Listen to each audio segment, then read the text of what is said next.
I got a bit of a confession to make as a lifelong movie lover, film goer, theater goer. When Tom Hanks and Robert Zemeckis' Forrest Gump won for Best Picture at the Oscars in 1994, that made total sense to me because I never actually saw either The Shawshank Redemption or Pulp Fiction in the movie theaters in their original runs that same year. And I see a lot of movies every year, even back then. I did, however, make it a point to go see Kenneth Branagh's Mary Shelley's Frankenstein that year for reasons I don't remember. You remember that one? That was the one where Robert De Niro played Frankenstein's monster.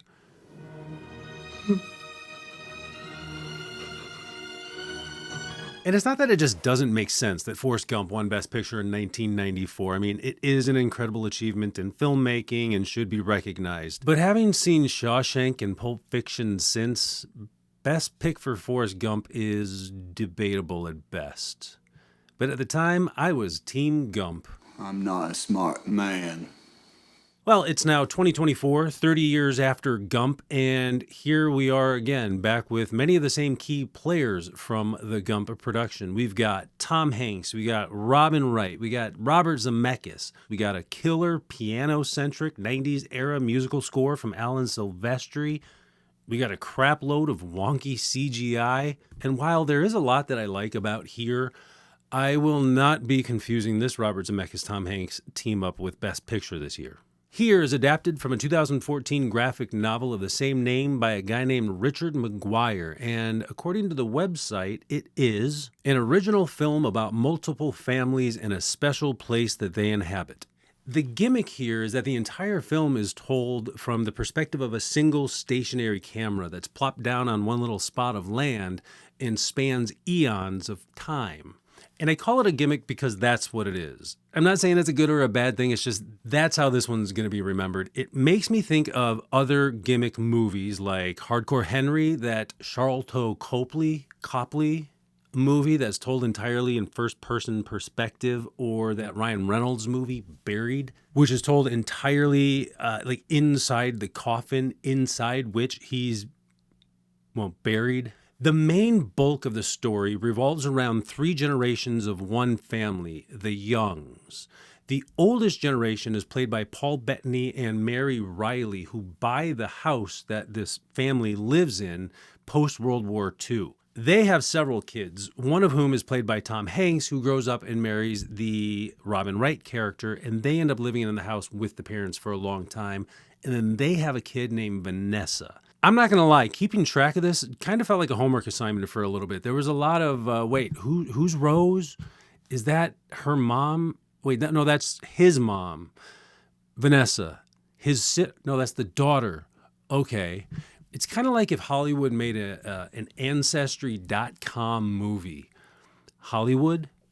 No. So this main principal storyline about the Youngs is surrounded by several other smaller subplots that take place both before and after the Youngs live in this house, and they're woven throughout the film, jumping back and forth, creating this like tapestry of prehistoric, indigenous, and American life that all take place right on this one little spot of land. And it was a busy spot. We see everything from dinosaurs to a black family living in the house, current day, from a Native American love story to Benjamin Franklin. There is also a family pre-World War I where the dad is an aeroplane enthusiast in the early days of manned aircraft. And when I say that these stories are woven throughout, I mean, we do like a lot of major time jumping, both forwards and backwards, like regularly throughout the movie, which sometimes works very well. There are a couple of good laughs, some really nice bittersweet moments that benefit from this structure. And then sometimes it doesn't work quite as well. Like in an attempt to paint as full a picture as they could, it feels kind of like the storytellers crammed a couple of moments in here and there just to get them in, because the whole tapestry of life thing, but they don't really make a whole lot of contextual sense, like within the emotional journey that the story is taking us on. Scene transitions are done with like windows. You'll learn that when you see like a white frame show up on screen. You're about to experience a time jump. You don't know how big it's going to be. You don't know if you're going to go forwards or backwards, but it's happening.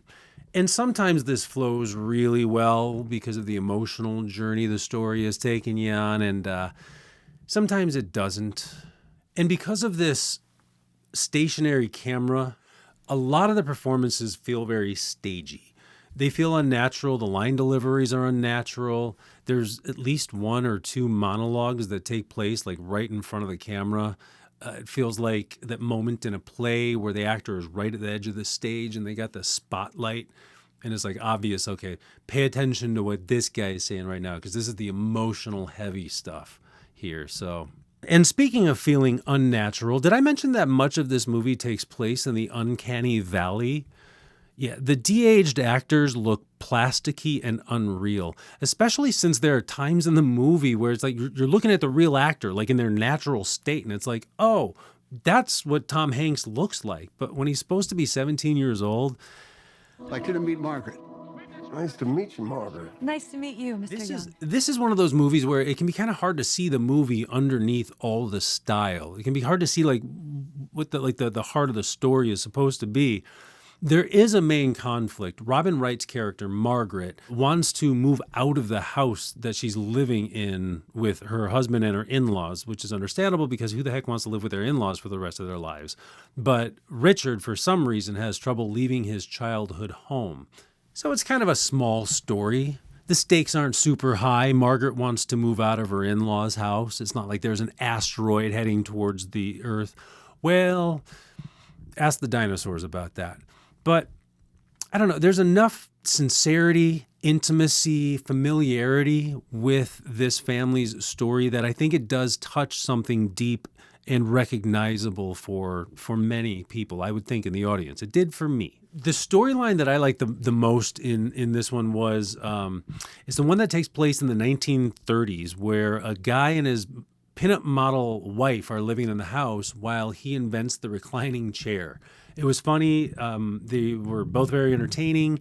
It was appropriately stagey and natural. They were good. I would watch a whole movie about those two. Besides the wonky facial CGI work, the movie does look amazing. I mean, this is Zemeckis. It's the guy who gave us that mirror shot in the movie Contact. So you're not going to be disappointed in the visual creativity going on here because there are limitations, obviously, with having the stationary camera. So it's cool to see how Robert Zemeckis and his crew worked to make this visually interesting for us and sustain our interest, which it mostly does.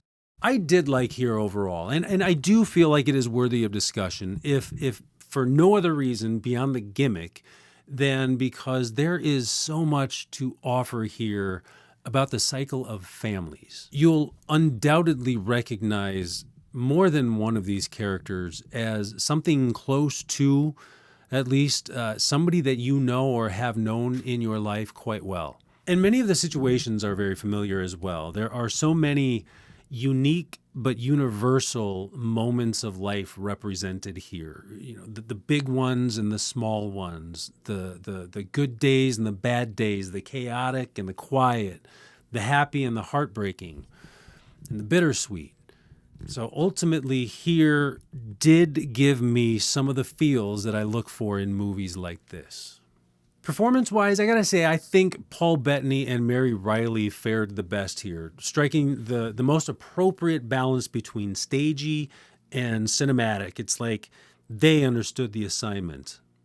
I mean, Mary Riley is just absolutely devastating as the young army wife post-WW2 who grows up to become the grandmother.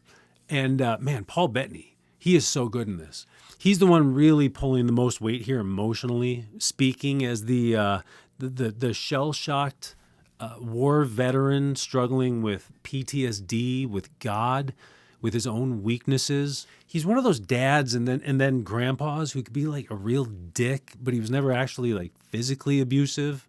He kind of reminded me of the old man, Ralphie's dad from Christmas Story. But then there were moments where it felt like, because of the TV, the stationary camera, and Paul Bettany, it felt like one really long, weird episode of WandaVision.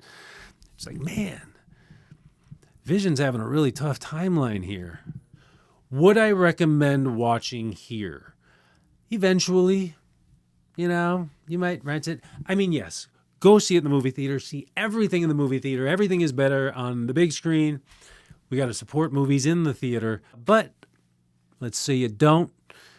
Yeah, check it out sometime. Stream it. It's not going to blow your mind, but it's a nice story. And there's enough here that I think you're going to find something. You're going to recognize something in this story that pertains to who you are and your family experience. So that's a slight recommendation there. But those are just my thoughts. Those are my thoughts on the movie here. I want to know what you think.